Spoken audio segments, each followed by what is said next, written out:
Welcome. June has a lot going on.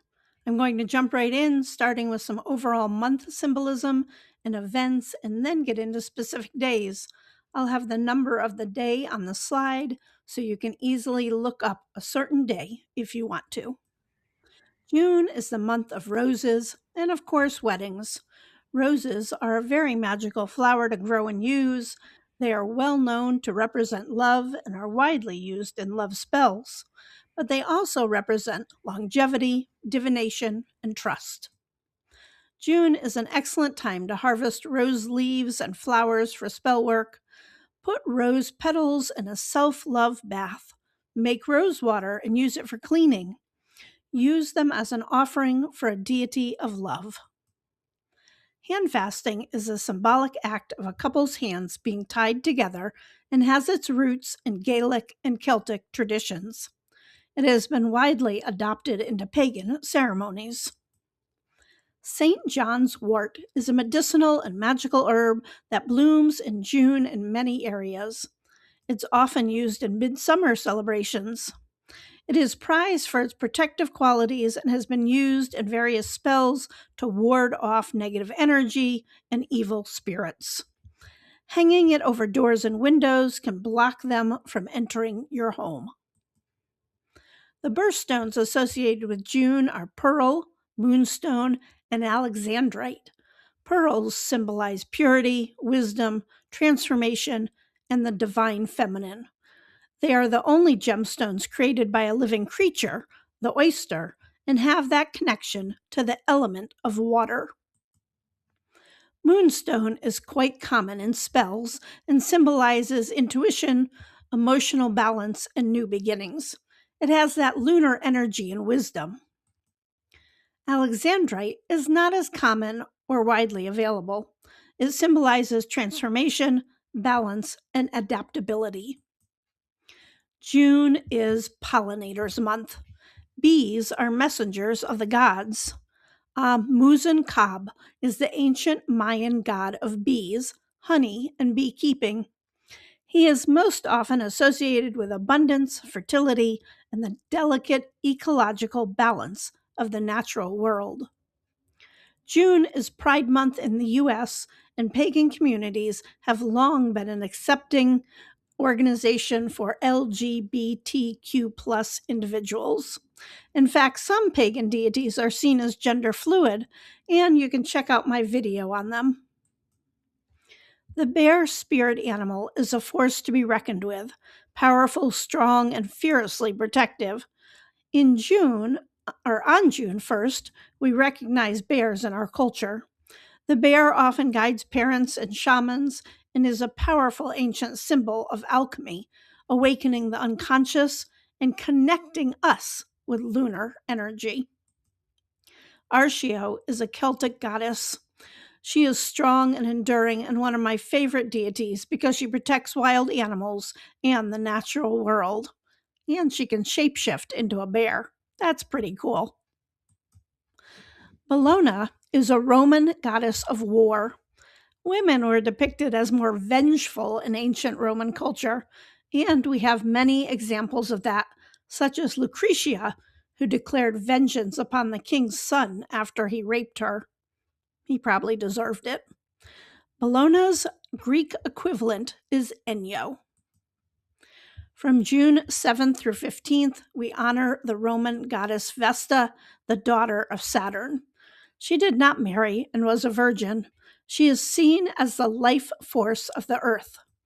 Vesta was one of the 12 major deities in the Roman pantheon, along with her sisters and brothers. Her Greek counterpart is Hestia.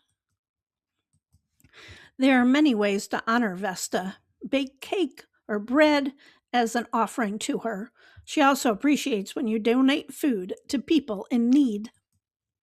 The last quarter moon, or waning quarter, is a time for reflection, release, and preparing for new beginnings. We work on letting go of old patterns, burdens, and regrets, making way for new opportunities. Oaks symbolize wisdom, nobility, strength, and intuition. We celebrate the Celtic Tree Month from June 10th to July 7th. Oaks are known for protection, success, and good fortune. These are all good areas to focus your intention and spell work on during this month.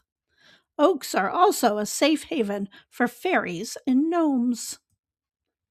King Kamehameha Day honors the legendary native Hawaiian ruler who united the islands, albeit with many skirmishes. It is a celebration and appreciation of Hawaii's rich cultural heritage. Floral parades, traditional music, hula performances, and colorful costumes are enjoyed. Kamehameha was a religious king, and his patron god was the war god Kuka il Moko. And I apologize, I know I'm mispronouncing that. Kamehameha built a large temple for him, which is now reconstructed as a historic site. Also on June 11th, we celebrate Matrilia and celebrate the goddess Mater Matuta, a protection and fertility goddess who has been worshipped for well over 2,500 years and predates the city of Rome. During her celebration, mothers pray for their nieces and nephews. Mountain lion, puma, cougar, many names for North America's largest cat. National Cougar Day is observed annually on June 12th. As a spirit animal, they represent leadership, personal power, and instinctual strength. Cougars are masters of timing. If the spirit of the cougar calls you to focus on a single target and pounce on opportunities without hesitation, they will guide you to patiently stalk your goal and take action when the timing is right. The new moon marks the beginning of the new lunar cycle. Focus on new projects, personal growth, cleanse your ritual space and tools. The first quarter moon encourages you to face obstacles and challenges directly. A simple ritual is writing what you feel your challenges and limitations are on a piece of paper. Then burn the paper, safely of course, to symbolize breaking free from what holds you back. As it's burning, say, I release what's holding me back. In the Northern Hemisphere, Litha, known as the summer solstice, will be celebrated on Friday, June 21st. This marks the longest day and shortest night of the year and the beginning of summer. It is a time of celebrating the sun's power and vitality. During the summer solstice, the Oak King and the Holly King fight to see if darkness overcomes light. As it must, during Litha, the Holly King wins this age-old battle, and our days begin to grow shorter. Bonfires are a Celtic tradition and a fine way to honor the sun. However, you may live where a bonfire is not feasible or safe. That's okay. You can tone it down a bit and the gods will understand. A fire pit or grill or even candles will suffice. Use oak wood and throw dry herbs into the flames. Dance and sing. I have a video on Litha and I'm planning to do another. Catherine and I have a fun activity book, which is great for beginners and families. June 21st is Father's Day, and we have many great examples in our pagan lore.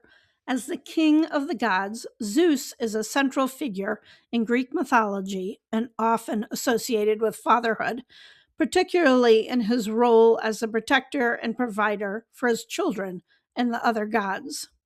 In Norse mythology, Odin, the All-Father, is the supreme deity, a figure of immense power, wisdom, and a patriarchal figure overseeing the gods and the cosmos.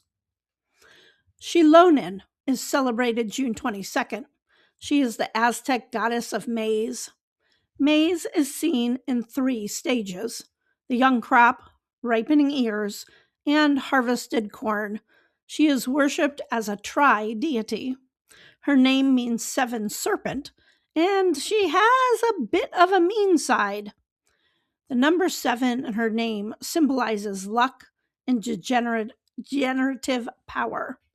She encourages young adults as they go out into the world to start their lives. Shilonen wants him to make the world a better place. The first quarter moon is a lunar phase where half of the moon's face is illuminated by the sun.